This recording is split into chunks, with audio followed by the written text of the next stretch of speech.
Good evening class, this is Shilpa Singh. I welcome you in English world. तो कल के video में हम लोगों ने प्रोज सेक्शन से एक स्टोरी उठाया था जो कि अ पिंच ऑफ सनम था। आज हम लोग पोइट्री सेक्शन से now the leaves are falling fast chapter number 3 पढ़ेंगे, ठीक है, जो कि W.H. ऑर्डन के द्वारा लिखा गया है। यानी कि इसके लेखक जो है वो W.H. ऑर्डन है। चैप्टर है now the leaves are falling fast, जिसके की पोएट है W.H. ऑर्डन।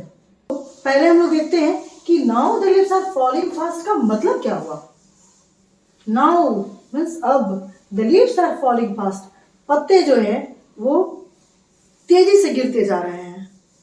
अब कवि क्या कहना चाहते हैं इस लाइन से, इस पोएम के माध्यम से, तो हम लोग आगे पढ़ेंगे। पहले थोड़ी सी जानकारी हम कवि के बारे में लेते हैं। कवि जो W.H. ऑर्डन है, इनका जन्म 21 फरवरी 1907 को न्यूयॉर्क में हुआ था, ठीक है, और इनकी मृत्यु जो है 23 सितंबर 1973 को ऑस्ट्रिया में हुआ था।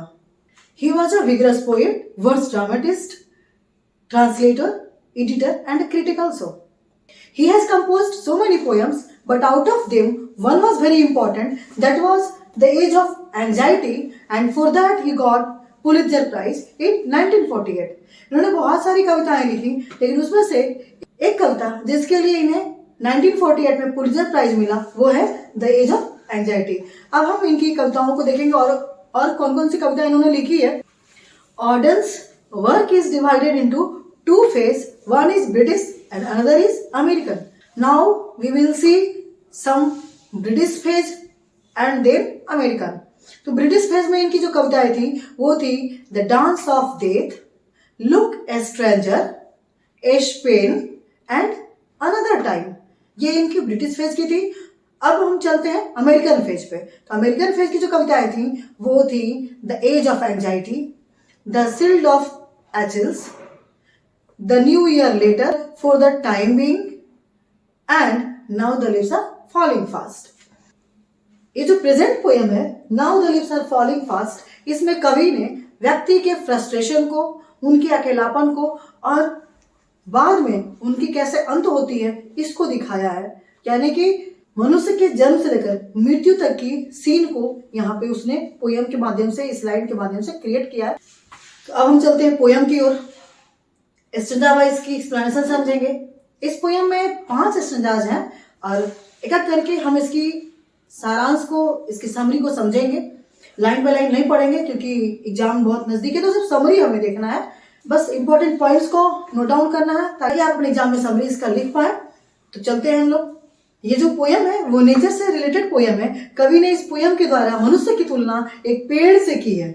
उन्होंने अपनी भावनाओं को अपने स्टैंजाज में व्यक्त किए हैं। तो हम स्टैंजाज वाइज इसका एक्सप्लेनेशन देखेंगे। Now the leaves are falling fast, nurses flower will not last, nurses to the Graves are gone and the प्राम्स go rolling on. कवि कहते हैं, कवि कैसे कंपेयर करते हैं, कैसे तुलना करते हैं एक पेड़ का मनुष्य से, देखते हैं हम लोग। कवि कहते हैं कि जिस तरीके से पेड़ की पत्तियां झड़ जाती हैं, पत्तियां कब झड़ती हैं? पतझड़ में, यानी एक समय होता है जब पेड़ से पत्ते गिर जाते हैं।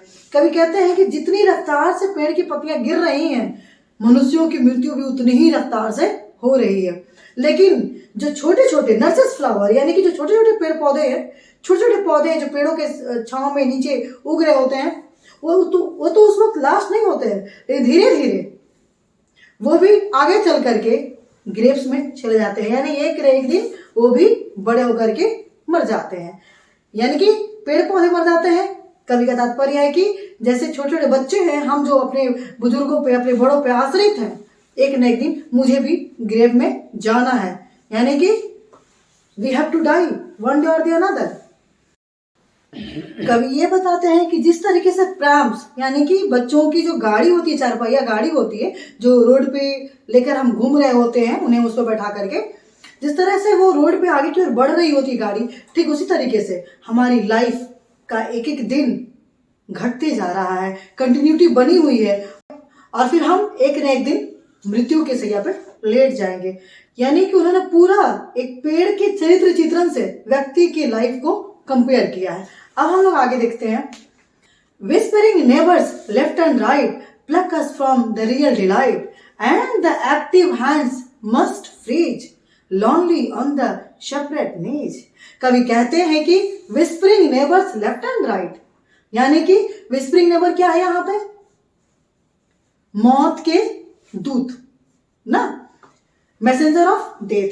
whispering neighbors left and right, यानी कि मौत के जो दूत है वो हमारे दाएं बाएं मूव कर रहे हैं कि कैसे समय पूरा हो कि मैं तुरंत इन्हें खींच करके यमलोक पहुंचा दूं.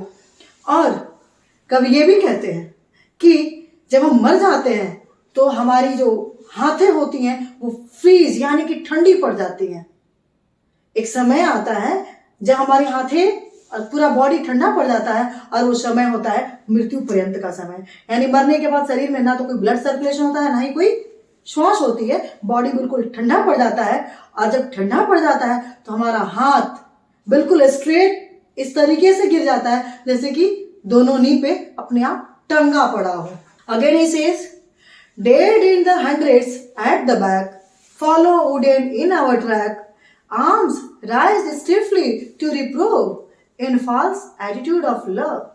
कवि कहते हैं कि सैकड़ों की संख्या में पीछे मरे पड़े हैं, और वो ताबूत में, उड़ेन यहाँ पे जो आया है वो ताबूत के लिए आया है. जैसे कि क्रिश्चियन वगैरह में होता है कि मरने के बाद उन्हें ताबूत में रख दिया जाता है.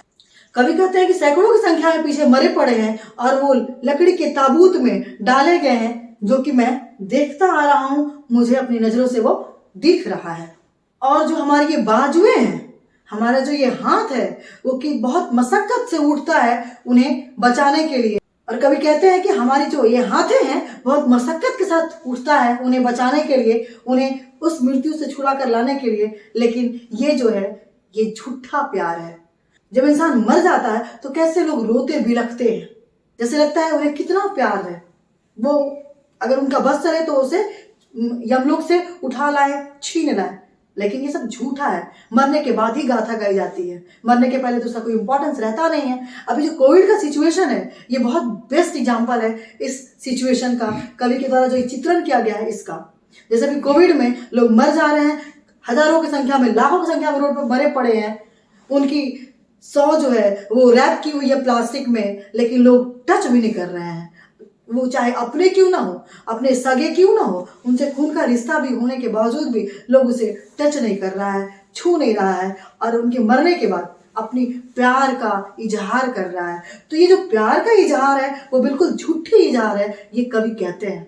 यानी कि अगर आप प्यार करते हैं तो उनके जीवन काल में करें, क्योंकि जब बुढ़ापा अवस्था आता है ना तो लोग बूढ़े से बात करना नहीं चाहते हैं, नीरस समझते हैं. उन्हें लगता है कि उनसे बात करना क्या है, क्या मैं उनसे बात करूंगा. लेकिन उन्हें नहीं पता होता कि उनसे बात करके उन्हें भी आनंद मिलती है, उन्हें भी सुकून मिलता है, और हमें उनसे तजुर्बा मिलता है.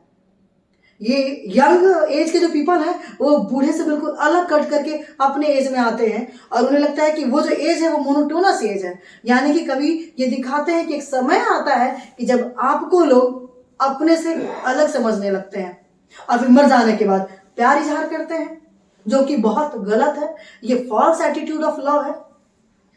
अब हम लोग आगे आते हैं. Starving through the leafless wood, trolls run scolding in their food, and the nightingale is dumb and the angel will not come. कवि कहते हैं कि जो पतझड़ वाले जंगल है उसमें बुरी आत्माएं भटक रही हैं भोजन के लिए. आप सोच सकते हैं जब वो पतझड़ वाला जंगल है, पेड़ में कोई पत्ता ही नहीं है, तो फल फूल की हम कल्पना कहाँ से करेंगे. और अगर वहाँ फल फूल है नहीं तो किसी की भूख को कैसे मिटा पाएंगे. तो यहाँ पे जो ट्रॉल्स है, जो बुरी आत्माएं हैं, वो मनुष्य की इच्छा शक्ति है, वो मनुष्य की कुछ कल्पनाएं हैं जो कि इंसान ने अपने मन में गढ़ रखा है पूरे करने के लिए. एक समय जब गिर जाता है, जब वृद्धावस्था आता है, तो हम उस लायक नहीं होते हैं कि अपनी सारी इच्छाओं को, सारी कल्पनाओं को हम पूरा कर सके. जब समय के साथ साथ वो पूरा नहीं होता है तो मन को कचोट रही होती हैं, और इससे व्यक्ति को बहुत कष्ट पहुंचता है. और एक समय आता है जब सारी इच्छाएं धरी की धरी रह जाती हैं और व्यक्ति जो है वो ग्रेवयार्ड के दरवाजे पे खड़ा होता है. तो उस वक्त जब इंसान उस अवस्था में आता है यानी मरने की अवस्था में आता है, तो सभी लोग टेंस्ड हो जाते हैं, चिंता मग्न हो जाते हैं। तो क्या वहां पे कोई गीत संगीत यानी कि खुशी की वार्तालाप होगी? नहीं। तो यहाँ पे कवि तुलना किए हैं उस सिचुएशन को नाइटिंगेल से, कि नाइटिंगेल इज डम। नाइटिंगेल जो है, जो गाने वाली पक्षी है, जो मधुर सॉन्ग के लिए, मधुर साउंड के लिए जानी जाती है, वो आज डम है, गूंगी है। क्यों? क्योंकि वो सिचुएशन ऐसा है जहां पे गीत गाया नहीं जा सकता, जहां पे मस्ती नहीं किया जा सकता है। और जिस अवस्था में व्यक्ति पड़ा हुआ है, यानी ग्रेवयार्ड के दरवाजे पे है, तो वहां पे कोई एंजल भी आकर के नहीं बचा सकता, यानी कि कोई भी परी यानी कोई देवदूत यानी कि हमारी दुआएं उसे नहीं बचा सकती। मतलब ना तो वो एंजल और ना ही हमारी दुआएं उस स्थान से उस व्यक्ति को हटा सकती है, क्योंकि कवि कहते हैं कि मृत्यु सत्य और अटल है। एक न एक दिन सबको यहां से जाना है, कोई यहाँ पे रहने और घर बसाने नहीं आया है। अब हम आते हैं लास्ट सेशन जहाँ पे cold impossible ahead lists the mountains lovely head whose white waterfall could bless travelers in their last distress। कवि इन पंक्तियों के माध्यम से कहते हैं कि जो पहाड़ों की ऊंची चोटियां जो दिख रही होती है, बहुत खूबसूरत लगती हैं, लेकिन वहां तक अगर पहुंच पाना संभव नहीं है, तो उस पहाड़ की चोटियों से गिरते हुए उजले बर्फ के पानी, झरने, हमें वो तो आनंद दे सकते हैं, हम उनका तो आनंद ले सकते हैं। अगर हम वहां तक पहुंच करके चोटियों का आनंद नहीं ले सकते हैं, क्योंकि वहां पहुंचना एक बाधा के समान है, तो हम नीचे जो मिल रही है हमें चीजें, उससे तो आनंद ले सकते हैं। कभी इसका कंपेयर मनुष्य की उस अवस्था से करता है, यानी कि वृद्धावस्था से करता है, जिस अवस्था में मनुष्य के अंदर बहुत सारी इच्छाएं, बहुत सारी कल्पनाएं, बहुत सारी जिज्ञासाएं होती हैं, जिसको पूरा करने में सक्षम नहीं हो पाता है, क्योंकि बहुत सारी जटिलताएं, बाधाएं उसे रोक रही होती हैं। वो उस अवस्था में है कि दूसरे पे आश्रित है, तो अपनी इच्छाओं को पूरा नहीं कर पाता है। कवि कहना चाहते हैं कि क्या वो इच्छाओं को अपने अंदर दफन करके अपने आप को दुख पहुंचाना ही सही है? नहीं। हम अगर उन्हें पूरा नहीं करते हैं, तो उन्हें सोच करके अपने मन को सुकून तो दे सकते हैं, अपनी आत्मा को संतुष्टि तो दिला सकते हैं। This is the line travellers in their last distress. This is the line travellers यहाँ पे जो आया है, यानी कि यात्री, यानी हम जैसे पीपल जो कि मृत्यु की ओर आगे अग्रसर हो रहे हैं, अपने लास्ट डिस्ट्रेस में, यानी कि जो अंतिम पड़ाव में जो मुझे कष्ट हो रही है, उस कष्ट वाले क्षण में, उस प्रॉब्लम वाले टाइम में, उस वृद्धा अवस्था में, उन छोटी छोटी सोचों को, उन छोटी छोटी कल्पनाओं को, उन छोटी छोटी इच्छाओं को सोच करके सुकून तो ले सकते हैं। तो इस तरीके से पोयम का स्टैंजाज वाइज ये एक्सप्लेनेशन समाप्त हुआ। तो अब हम लोग इसकी ब्रीफ समरी देखते हैं। इन पंक्तियों के माध्यम से कवि ये कहना चाहते हैं कि हम इस धरती पर अगर आए हैं, तो एक न एक दिन तो हमें जाना है। वो अवस्था आएगी जब हम बेसहारे हो जाएंगे, लाचार हो जाएंगे, तो जो इच्छाएं, कामनाएं होती हैं, वो हमारे अंदर दबी रह जाती हैं और उससे दुखद होता है इंसान। तो दूसरी तरफ कवि ये भी कहते हैं कि मुझे उनसे दुखित नहीं होना है। उन छोटे छोटे पल को अगर हम पूरे नहीं कर सकते, तो उन्हें सोच करके एक सुखद अनुभूति तो ले सकते हैं, एक आनंद का क्षण तो बिता सकते हैं। और दूसरी तरफ कवि ये भी कहते हैं कि जब इंसान साथ में रह रहा होता है, इस दुनिया में रह रहा होता है, तो लोग उससे अलग हटते जाते हैं। जैसे जैसे उसका उम्र आगे बढ़ते जाता है, लोग उससे कटते जाते हैं। लेकिन जब उसकी मृत्यु हो जाती है, तो लोग उसे झूठे प्यार दिखा करके रोते और बिलखते हैं, जो कि गलत है, असत्य है। तो बेसिकली जो ये पोयम है, इसका समरी लिखना आता है, थोड़ी बहुत पोएट के बारे में, यानी कि date of birth, date of death, और उन्हें कौन कौन से प्राइज मिले, कब मिले, ये सारे इंपॉर्टेंट पॉइंट इससे आ सकते हैं। और क्वेश्चंस कुछ आपके हो सकते हैं इंपॉर्टेंट, जैसे कि what do you mean by nurses flower? Nurses flower से आपका क्या तात्पर्य है? अभी उन्होंने डिस्कस किया है नर्सेस फ्लावर के बारे में। तो क्वेश्चन ये भी हो सकता है कि what do you mean by nurses flower? Again, what do you mean by whispering neighbours? Whispering neighbour किसे कहा गया है ना? तो इसको भी आप पॉइंट आउट करेंगे। अगला है who are the travellers in this poem? इस पोयम में कवि ने ट्रैवलर किसे बताया है? कौन है वो ट्रैवलर। तो ये 2-3 क्वेश्चंस हैं जो थोड़ा अलग है, थोड़ा इंपॉर्टेंट है, तो इसको आप देखेंगे। तो अब आते हैं हम पोएम के एस्टेंजा की तरफ, जो कि कुछ इंपॉर्टेंट एस्टेंजा है, एग्जाम में एक्सप्लेन करने के लिए आते हैं। तो वो है एस्टेंजा number 1, now the leaves are falling fast, nurses flower will not last. तो ये एस्टेंजा नंबर 1 है, इसके लाइंस दे देंगे। अगला है एस्टेंजा number 4, starving through the leafless wood, trolls run scolding for their food, and the Nightingale is dumb and the angel will not come. तो इस तरीके से ये एस्टेंजा नंबर 1 और 4 बहुत ही इंपॉर्टेंट एस्टेंजा है। तो ये दोनों एस्टेंजा हो सकता है कि एग्जाम में आए एक्सप्लेन करने के लिए। अब बाकी जो कुछ क्वेश्चंस हैं आपके बुक के शॉर्ट टाइप, उसको आप देखेंगे, एक बार रिवाइज कर लेंगे, और अगर इसके बाद भी कुछ रह गया हो तो आप कमेंट बॉक्स में देंगे। अगले वीडियो में हम लोग उसको सॉल्व करेंगे। तब तक के लिए बाय बाय।